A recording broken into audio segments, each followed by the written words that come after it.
He walked into the hospital without knowing he was about to experience one of the most defining moments of his life. The silent corridors echoed with his footsteps as he made his way through the sterile hallways, still wearing pieces of his uniform from yesterday's game. The Kansas City Chiefs had won another crucial match, and Travis Kelce should have been celebrating with his teammate, but something had drawn him here instead. The afternoon light filtered through the hospital window, casting long shadows across the polished floors. Travis had come to visit a teammate's injured cousin, but as he navigated the maze of hallways, he heard something that made him stop in his tracks. A fragile voice calling for help. The door to room 237 was slightly ajar, white curtains swaying gently in the climate-controlled air. The late afternoon created a soft penumbra that seemed to wrap around everything with quiet reverence. Inside, he could see the silhouette of someone small, someone young. "Hello? Is anyone there?" The voice called again, weaker this time. Travis hesitated. This wasn't his destination, and he knew hospital protocol discouraged unauthorized visits. But something in that voice, a mixture of hope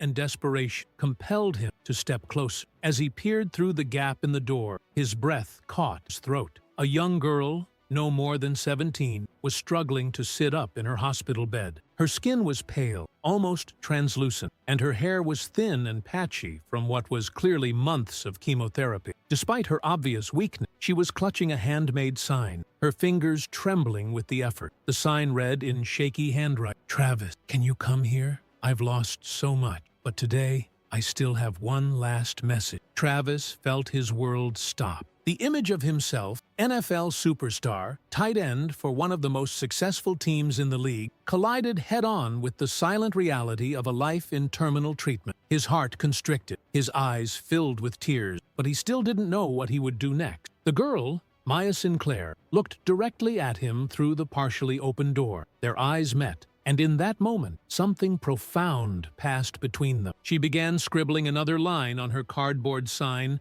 with a worn marker. "Only you can hear me now. It's important." What Travis did in that moment, nobody could have predicted, but many would later say they could see something in his eyes that suggested everything was about to change. He gently pushed the door open and stepped inside. Maya's face lit up with a mixture of surprise and relief that nearly brought Travis to his knees. She had been expecting no one, hoping for a miracle, and somehow, impossibly, her hero had appeared. "Hi," Travis said softly, his voice barely above a whisper. "I'm Travis. I heard you calling." Maya's eyes widened, and she clutched her sign tighter. "You're really here," she breathed. "Can't believe you're really here." Travis looked around the room, taking in the medical equipment, the get-well cards covering every available surface, and the obvious signs of a long, difficult battle. Maya's parents and siblings had stepped out for coffee, and the nursing staff was busy with shift changes. They were alone. "Can I sit down?" Travis asked, gesturing to the chair beside her bed. Maya nodded enthusiastically, then winced slightly from the movement. Travis immediately noticed and carefully positioned himself so she could see him without straining. "So," he said, settling into the chair, "what's this important message you have for me?" Maya took a shaky breath, gathering her strength. "I found out I had cancer a year ago," she began, her voice growing stronger with each word. "Terminal. The doctors gave me 6 months, but I've been fighting for 12. Travis leaned forward, giving her his complete attention. "I made a list," Maya continued, reaching for a worn notebook on her bedside table. "Things I wanted to do before I couldn't anymore. I've crossed off most of them. Watching a sunrise from the hospital roof, eating ice cream for breakfast, telling my parents I forgive them for being scared." She opened the notebook and showed him the list. Item after item was crossed out in different colored pens, representing different stages of her journey. At the bottom, in fresh ink, was the final uncompleted item: "Talk to a real hero." "You see," Maya said, her eyes bright despite her obvious fatigue, "everyone keeps calling me brave, calling me a fighter, calling me inspiring. But I know who the real heroes are. They're people like you who bring joy to millions, who work hard every day to be better, who use their gifts to lift others up." Travis felt his throat tighten. "Maya, I think you have that backward. You're the one who's—" "No," she interrupted gently. "Let me finish, please." Travis nodded and waited. Maya gripped his hand with surprising strength. I wanted to tell you something that maybe no one has ever told you before. Something important." She looked directly into his eyes, and Travis saw a wisdom there that seemed far beyond her 17 years. "Never underestimate the power of small victories," Maya said. "Every day I wake up, that's already a victory. Every time you catch a pass, every time you celebrate with your teammates, every time you make someone smile, those are victories too. They matter more than you know." Travis sat in stunned silence, feeling the weight of her words settle over him like a warm blanket. This young girl, facing the unthinkable with grace and courage, was teaching him something about life that all his success on the football field had never shown him. Maya reached under her pillow and pulled out something small and colorful. It was a bracelet made from strips of hospital wristbands, woven together with incredible care and precision. "I made this for you," she said, holding it out to him. "I wanted you to have something to remember, that the people you inspire aren't just in the stadium. We're in hospital rooms, in treatment centers, in places where hope sometimes feels very far away. But you, what you do out there, it reaches us here too." Travis took the bracelet with trembling hand. The weight of it seemed impossible for something so small. Each colored strip represented a different stage of Maya's treatment, different hospital, different procedure. It was a timeline of courage woven into a simple gift. "Maya, Travis started, but found himself unable to continue. His eyes filled with tears as the magnitude of this moment crashed over him. "It's okay," Maya whispered. "You don't have to say anything. Just remember this. Remember that every time you play, you're playing for people like me too. People who need to see that fighting is worth it, that trying is worth it, that showing up is worth it." Travis carefully fastened the bracelet around his wrist, where it sat alongside his expensive watch and championship ring. But somehow, this simple gift felt more valuable than all of his other jewelry combined. Travis asked the nurse if he could stay longer, explaining the situation. Nurse Patricia, who had been caring for Maya for months, saw something in the football player's eyes that convinced her to break protocol. She quietly closed the door and gave them privacy, understanding that something special was happening. "Tell me about your dream," Travis said, settling back into his chair. "The ones that got interrupted." Maya's face brightened, and for a moment, she looked like any other teenager talking about her future. "I wanted to be a pediatric nurse," she said. "I know it sounds crazy, wanting to work in a hospital when I'm stuck in one, but that's exactly why." She gestured around the room. "When you're here as a patient, you see everything differently. You notice which nurses take an extra second to make sure you're comfortable, which ones remember your favorite TV show, which ones understand that sometimes the medicine isn't the most important thing they can give you." Travis found himself leaning forward, captivated by her perspective. "What do you mean?" "Hope," Maya said simply. "Sometimes hope is better medicine than anything in those IV bags. I wanted to be the nurse who could give that to kids who were scared and alone." She pulled out her phone and showed him photos, sketches she had made of a children's hospital room, but redesigned. The walls were painted with murals of football fields, basketball courts, and soccer pitches. The medical equipment was disguised as part of the sports theme. "I had this idea," Maya explained, swiping through her drawings. "What if hospital rooms didn't look like hospital rooms? What if they looked like the places kids dream about being? Maybe a kid getting chemo could imagine they're sitting on the sidelines of a Chiefs game instead of in a treatment chair." Travis studied each drawing carefully. The detail was incredible. She had thought of everything from specialized lighting that mimicked stadium lights to sound systems that could play crowd noise or quiet field sounds depending on what a patient needed. "Maya, these are incredible," he said. "Have you shown these to anyone?" She shrugged. "My parents think I should focus on getting better, not on impossible dreams. They don't understand that having dreams is part of getting better, or at least part of making whatever time I have left matter." The casual way she mentioned her limited time sent a chill through Travis. Here was someone barely old enough to vote, discussing her mortality with the same calm acceptance most people reserve for discussing the weather. "What else is on your list?" Travis asked, wanting to keep her talking, to understand more about this remarkable young woman. Maya flipped back to her notebook. "Well, there was eat ice cream for breakfast. Did that last Tuesday. Watch a sunrise from somewhere I've never been. The hospital roof at 6 a.m. was perfect. Tell my little brother he can have my room when I'm gone, but he has to keep my posters up. That one made him cry, but I think it helped him understand." She paused at one item that wasn't crossed out. Record a song. I used to sing in the church choir before all this started. I always thought I'd have more time to get really good at it. What's stopping you now? Travis asked. Maya gestured to her throat. The treatments have made my voice pretty rough. Plus, the equipment here isn't exactly recording studio quality. Travis pulled out his phone. May I? Maya looked confused but nodded. Travis opened his voice memo app and held the phone between them. Sing something for me. Anything. Right now. Travis, I can't. My voice isn't. Maya, he said gently. Your voice doesn't have to be perfect to be beautiful. Trust me. After a moment of hesitation, Maya began to sing. Her voice was indeed rougher than it probably once was, affected by months of treatment. But there was something in it, a raw honesty, a depth of emotion, that made Travis close his eyes and just listen. She sang Amazing Grace, the familiar hymn taking on new meaning in this sterile hospital room. Each note carried weight. Each word seemed chosen deliberately. When she finished, Travis opened his eyes to find tears streaming down his face. That was beautiful, he whispered. Really?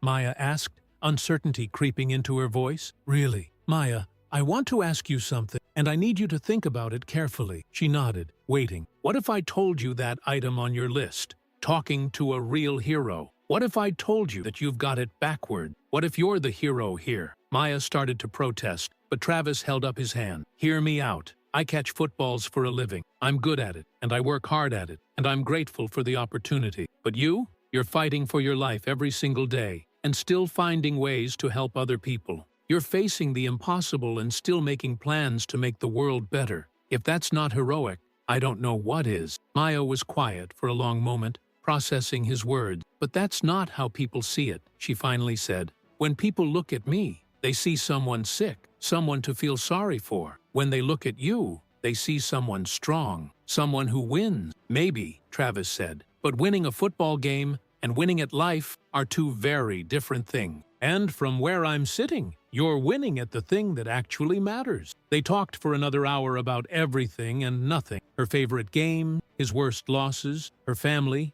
his teammates. Maya shared stories about the other kids on the oncology ward, their different battles and small triumphs. Travis found himself taking mental note, understanding for the first time how narrow his view of struggle and victory had been. When visiting hours officially ended, Travis knew he had to leave. But as he stood to go, Maya grabbed his hand one more time. Travis, she said, whatever you do next, and I know you're going to do something. I can see it in your eyes. Just remember that the biggest victories sometimes happen when nobody's watching. When there are no cameras, no crowds, no scoreboards. Sometimes the most important thing you can do is just show up. Travis squeezed her hand gently. I'll remember. Maya, I want you to promise me something. What? Promise me you'll keep fighting. Not for me, not for your family, but for all those kids you want to help someday. The world needs more nurses who understand what hope feels like. Maya smiled, and for the first time since he'd entered the room, Travis saw the teenager she still was underneath everything else. I promise, she said, but only if you promise to remember what I told you about small victories. Deal, Travis said,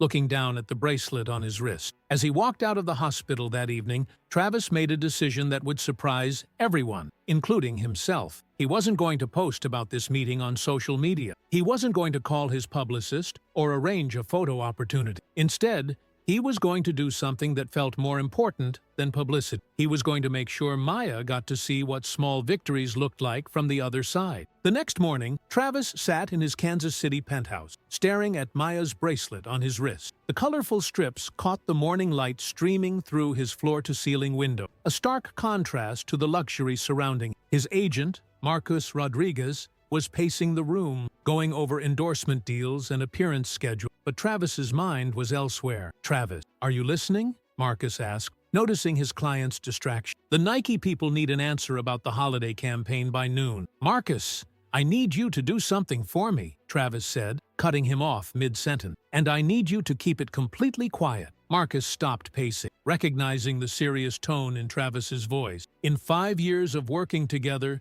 he'd learned to pay attention when Travis used that particular inflection. What's going on, man? Travis explained his meeting with Maya, carefully omitting her last name and specific details to protect her privacy. As he spoke, Marcus's expression shifted from professional interest to genuine concern. So, "What do you want to do?" Marcus asked when Travis finished. "I want to arrange for her to come to our next home game. Her whole family. Good seats, but not obvious ones. I don't want this to turn into a media circuit." Marcus nodded, already making notes on his phone. "That's easy enough. What else?" "I want to set up a meeting with Children's Mercy Hospital. Quietly. I have some ideas I want to run by them about their oncology." "Travis, what aren't you telling me?" Travis looked out at the city skyline, gathering his thought. "Marcus, when was the last time we did something that nobody knew about? Something that didn't generate headlines, social media buzz, brand awareness?" Marcus considered the question. "Honestly, I can't remember. Everything we do has some kind of angle, some way to leverage it for your career." "Exactly. And I'm tired of it. Maya made me realize that the most important victories might be the ones nobody sees." Over the next 3 days, Travis worked behind the scenes to arrange everything. He personally called Maya's parent, introducing himself and explaining that he'd like to invite their family to the upcoming game against the Denver Broncos. Maya's mother, Linda Sinclair, was initially skeptical. She'd heard too many stories of athletes making grand promises they didn't. "Mr. Kelce," Linda said during their phone conversation, "Maya has been disappointed before. Well-meaning people have promised things, and then life gets in the way. I need to know this is real." "Mrs. Sinclair," Travis replied, "I understand your concern. I'm not doing this for publicity or to make myself feel better. Your daughter taught me something important, and I want to give her something back. But if you're not comfortable with it, I completely understand." The sincerity in his voice convinced Linda. "She's been talking about you non-stop since you visited," she admitted. "She made me promise to frame the photo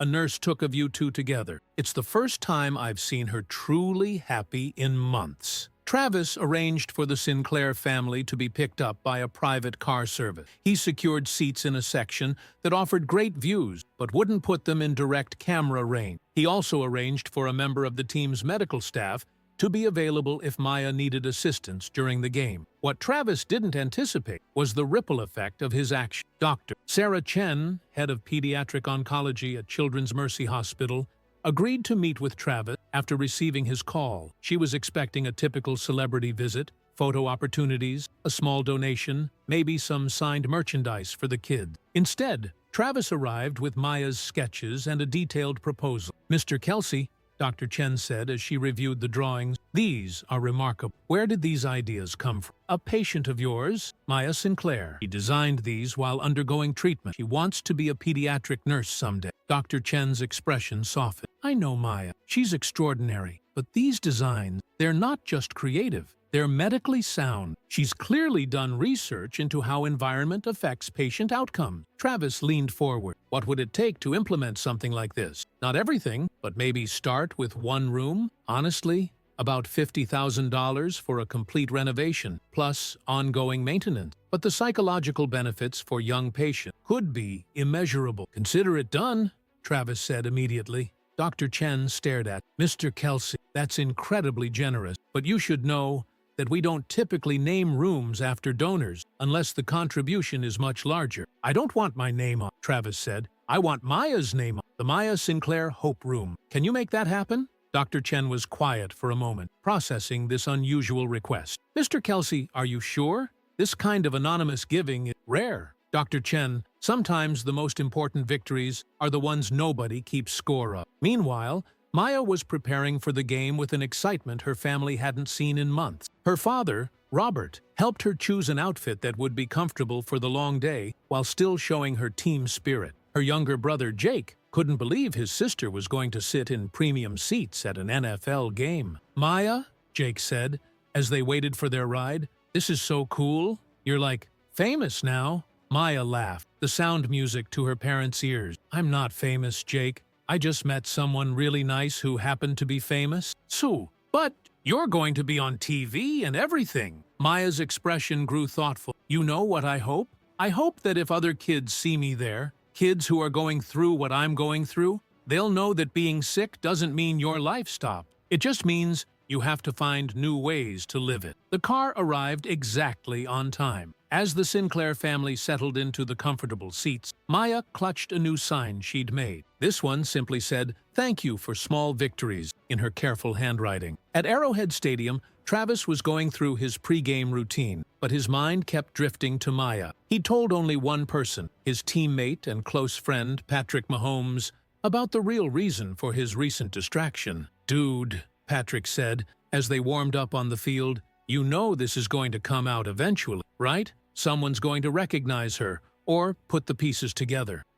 Maybe," Travis replied, catching a pass and returning it. "But that's not why I'm doing it. I'm doing it because a 17-year-old girl taught me something about courage that I couldn't learn anywhere else." As game time approached, neither Travis nor Maya knew that they were about to experience something that would change both their lives forever. In a stadium filled with 76,000 people, their small victory was about to become visible to the world, whether they wanted it to or not. Game day at Arrowhead Stadium was electric. The Chiefs were facing their division rival, the Denver Broncos, in a crucial late-season matchup. The energy in the stadium was palpable as fans filed in wearing their red and gold jersey, ready to support their team. Maya and her family arrived 3 hours before kickoff, giving them time to take in the atmosphere without the overwhelming crowd. The private entrance Travis had arranged allowed them to avoid the main gate, and a team liaison named Jennifer escorted them to their seats. "These are incredible," Linda whispered to her husband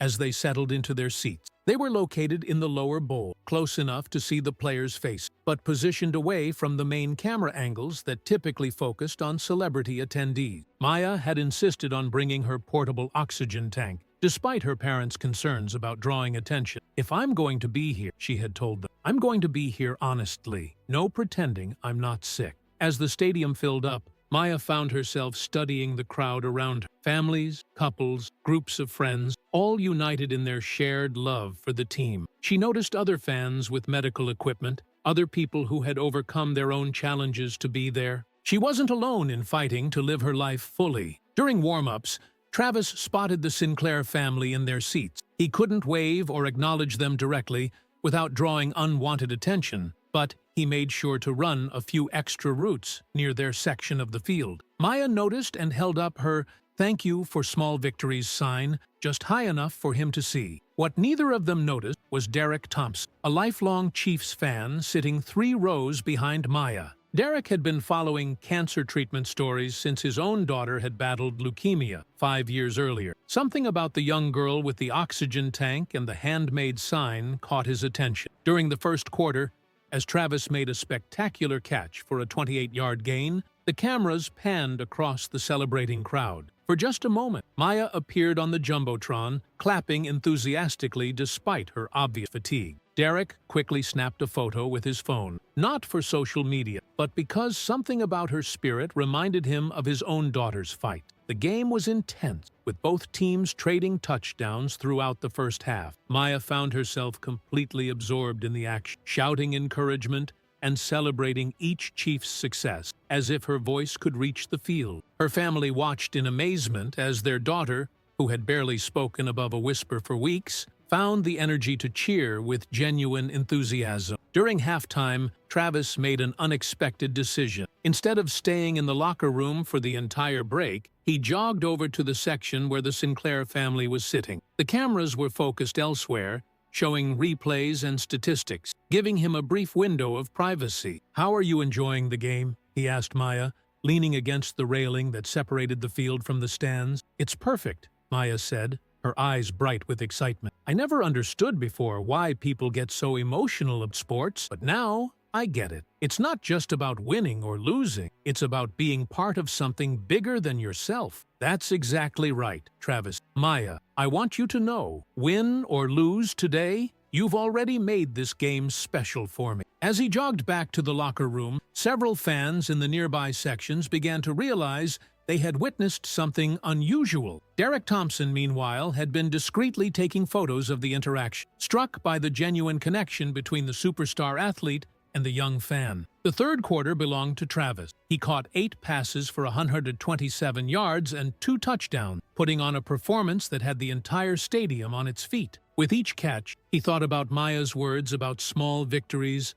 about showing up, about fighting being worth it. After his second touchdown, Instead of his usual celebration, Travis pointed toward Maya's section and held up his wrist, showing the colorful bracelet she had made for him. The gesture was subtle enough that most fans wouldn't understand its significance, but the cameras caught it. That's when Derek Thompson put the pieces together. He had been researching childhood cancer stories and had seen a post on a hospital forum about a young girl named Maya who had been visited by an unnamed NFL player. The timing, the location, the bracelet, everything connected. Derek faced a moral dilemma. He had a story that could go viral, a heartwarming tale that people would love to share. But he also recognized that this young girl and her family deserved privacy. After watching Maya cheer through the fourth quarter, despite needing to use her oxygen more frequently, Derek made his decision. He posted a single photo on Twitter with a simple caption. Sometimes heroes aren't the ones on the field. For Chiefs Kingdom, fracture small victory. The photo showed Maya from behind, her thin frame silhouetted against the bright stadium lights, her hand raised in celebration of a Chiefs touchdown. Her face wasn't visible, protecting her identity, but her spirit was unmistakable. Within an hour, the post had been shared thousands of times. People began speculating about the story behind the image, about who this young fan was and why her presence seemed significant. The hashtag #SmallVictories began trending, though most people using it didn't understand its origin. As the game ended with a Chiefs victory, Maya was exhausted but glowing with happiness. The excitement, the emotion, the pure joy of the experience had drained her limited energy reserves, but she declared it the best day she'd had in months. "Dad," she said as they prepared to leave, "I want to remember every single detail of today. Will you help me write it all down when we get home?" "Of course, sweetheart," Robert replied, his voice thick with emotion. He hadn't seen his daughter this animated since before her diagnosis. As the Sinclair family made their way to their waiting car, Travis was in the locker room, fielding questions from reporters about his outstanding performance. When asked about his unique celebration after the second touchdown, he simply said, "Sometimes you play for more than just the scoreboard." That night, as Travis scrolled through social media, he saw Derek Thompson's post and the thousands of responses it had generated. People were sharing their own stories of small victories, of finding hope in difficult circumstances, of heroes they had encountered in unexpected places. Travis realized that what had started as a private moment between him and Maya was becoming something larger. The story was finding its own way into the world, not through calculated publicity, but through the genuine human connections it represented. He picked up his phone and called Maya. "Did you see what's happening on Twitter?" he asked when she answered. "My brother showed me," Maya said, her voice tired but happy. "I can't believe people are talking about small victories. That was just something I said to you." "Maya," Travis said, "sometimes the most important truths start with just one person saying them to just one other person. And then they spread because people need to hear them." As they talked, both Travis and Maya began to understand that their story was no longer entirely their own, but rather than feeling intruded upon, they both sensed an opportunity, a chance to share the lessons Maya had learned and the perspective Travis had gained. The question was, what would they do with that opportunity? Within 48 hours of Derek Thompson's post, the story had exploded across social media platforms. Sisterhooders. Small Victories was trending worldwide, with people sharing their own moments of triumph over adversity. The Chiefs' social media team was fielding hundreds of inquiries about the mysterious young fan, but Travis had made it clear that any response had to come from him personally. Maya woke up Tuesday morning to find her mother crying over her phone in the kitchen. "Mom, what's wrong?" Maya asked, immediately concerned. "Nothing's wrong, sweetheart," Linda said, wiping her tears. "Look at this." She showed Maya her phone screen, which displayed hundreds of messages from parents of children fighting cancer, from survivors, from people who had been inspired by the simple phrase, "small victory." "They're all saying the same thing," Linda explained, "that your idea about celebrating small victories has helped them get through their darkest days." Maya read through message after message. "My daughter has been in treatment for 6 months. Yesterday, she walked to the mailbox by herself. Small victory. Thank you for the reminder to celebrate it. I'm a cancer survivor. Some days, getting out of bed is my small victory. This hashtag reminded me that's enough. My son lost his leg to bone cancer last year. Yesterday, he scored his first goal in wheelchair basketball. Small victory, worth celebrating. Maya looked up at her mother with tears in her eyes. People really understand what I meant? They more than understand it, Maya. They needed to hear it. That afternoon, Travis made a decision that surprised even his closest advisor. Instead of releasing a carefully crafted statement through his publicist, he posted a raw, unedited video on his social media account. The video showed him sitting in his living room, still wearing the bracelet Maya had made for him. His voice was steady but emotional as he spoke directly to the camera. "I want to tell you about someone who changed my perspective on what it means to win. Her name is Maya Sinclair, and she's 17 years old. She's fighting terminal cancer, and she taught me that the biggest victories happen when nobody's watching, when there are no cameras, no crowds, no scoreboard." He held up his wrist, showing Maya's bracelet. "She made this for me out of her hospital wristband. Each color represents a different part of her treatment, a different battle she's fought. She gave it to me not because she wanted anything in return, but because she wanted me to remember that every day we wake up is already a victory." The video continued for 8 minutes, with Travis sharing Maya's story, with her family's permission, her dreams of becoming a pediatric nurse, and her vision for making hospital rooms less frightening for young patients. "I'm not sharing this for publicity," Travis concluded. "I'm sharing it because Maya's wisdom shouldn't be limited to one hospital. She believes in small victory, and she's proven that the smallest victory, choosing hope over despair, can be the most powerful one of all." The response was immediate and overwhelming. Within 6 hours, the video had been viewed over 2 million times. News outlets picked up the story, but the focus remained on Maya's message rather than on Travis's celebrity. More importantly, the video caught the attention of Dr. Sarah Chen, Children's Mercy Hospital. She called Travis that evening with news that would have amazed even him. "Mr. Kelce," Dr. Chen said, "since your video post, we've received over $300,000 in donations specifically designated for the Maya Sinclair Hope Room project. But that's not the most incredible part." "What do you mean?" Travis asked. "We've had calls from hospitals in 12 different states wanting to implement similar programs. Maya's room design isn't just going to help kids here in Kansas City, it's going to help children across the country." When Travis shared this news with Maya, she was quiet for a long moment before responding. "Travis," she said finally, "I think this is bigger than either of us expected. Are you okay with that?" he asked. "I'm scared," she admitted, "but also hopeful. If my ideas can help other kids feel less afraid when they're in the hospital, then maybe that's worth being scared for." The next week brought a whirlwind of activity. The Chiefs organization announced the creation of the Small Victories Foundation, dedicated to improving the hospital experience for young patients and supporting pediatric cancer research. Travis committed to donating a significant portion of his playoff earnings to the foundation. Maya, despite her declining health, insisted on being involved in the room design process. She worked with architects and child psychologists to refine her concepts, creating detailed plans for rooms that would transform the hospital experience for young patients. The first Maya Sinclair Hope Room was completed just before Christmas. Maya was too weak to attend the official opening, but Travis live-streamed the entire event from her bedside so she could see the impact of her vision. The room was everything Maya had imagined and more. The walls were painted with a Kansas City Chiefs football field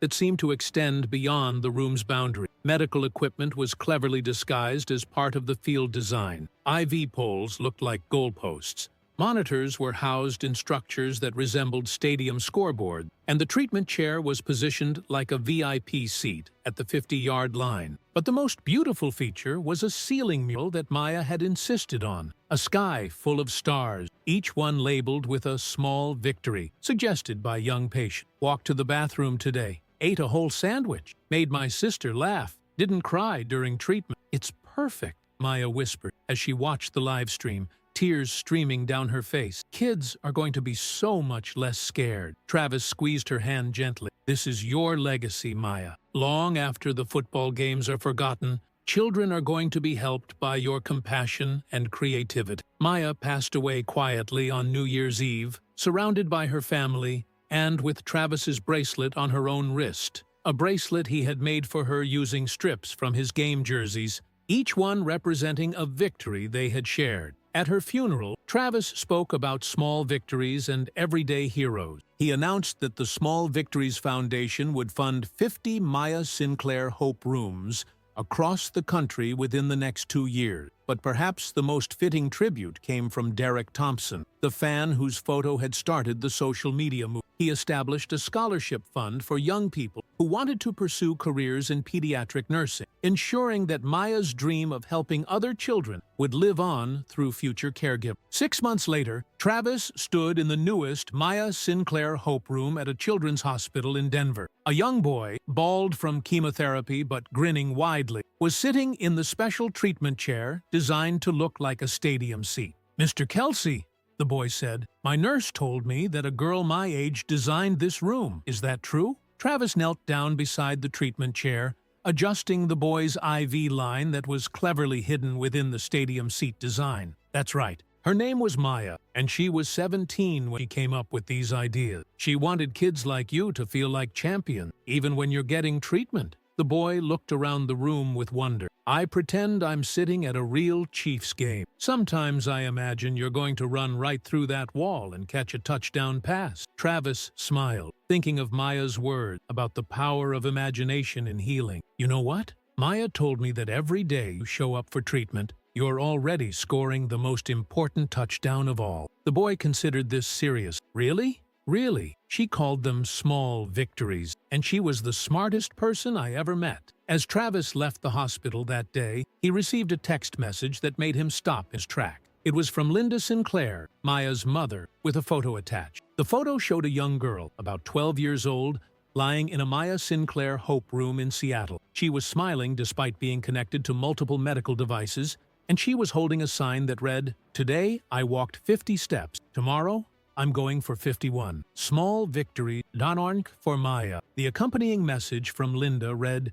"She never got to be the pediatric nurse she dreamed of becoming, but she's still taking care of children. Thank you for making sure her voice didn't get silenced with her death." Travis sat in his car for several minutes, overwhelmed by the realization that Maya's impact was continuing to grow. The Small Victories Foundation had received over $2 million in donations from people around the world. 53 Maya Sinclair Hope Rooms were now operational in hospitals across North America, with more being planned in Europe and Australia. More importantly, the phrase "small victory" had entered the common vocabulary, giving people a way to celebrate progress that might seem insignificant to others, but felt monumental to those experienced. That evening, Travis received one final surprise. Dr. Sarah Chen called to inform him that the University of Kansas Medical School had established the Maya Sinclair Scholarship for Pediatric Nursing, funded entirely by donations from people inspired by her story. The first recipient, Dr. Chen explained, is a young woman who was herself a childhood cancer survivor. She says Maya's story inspired her to pursue nursing, so she could be the kind of caregiver Maya wanted to become. As Travis ended the call, he looked at the bracelet Maya had made for him,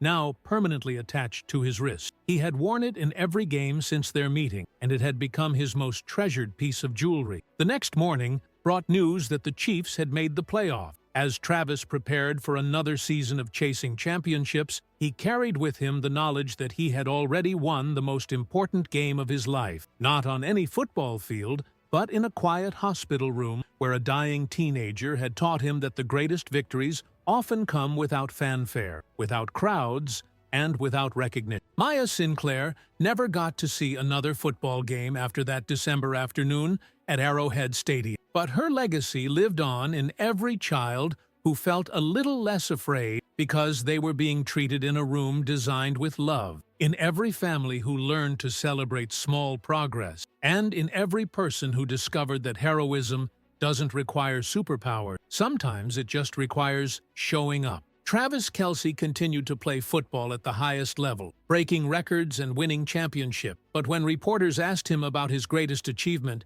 he always gave the same answer. "I once met a 17-year-old girl who taught me that catching footballs is just what I do for a living. But helping people celebrate their small victories, that's what I want to be remembered for." And in hospitals around the world, children facing their own battles could look up at star-filled ceiling murals and know that their small victories mattered, that their courage was seen, and that a girl named Maya had made sure they would never fight alone. The bracelet made of hospital wristbands had become a symbol of something larger than either Travis or Maya could have imagined. Proof that sometimes the most unexpected encounters can change not just two lives, countless others, rippling outward like ring and water, touching shores they would never see.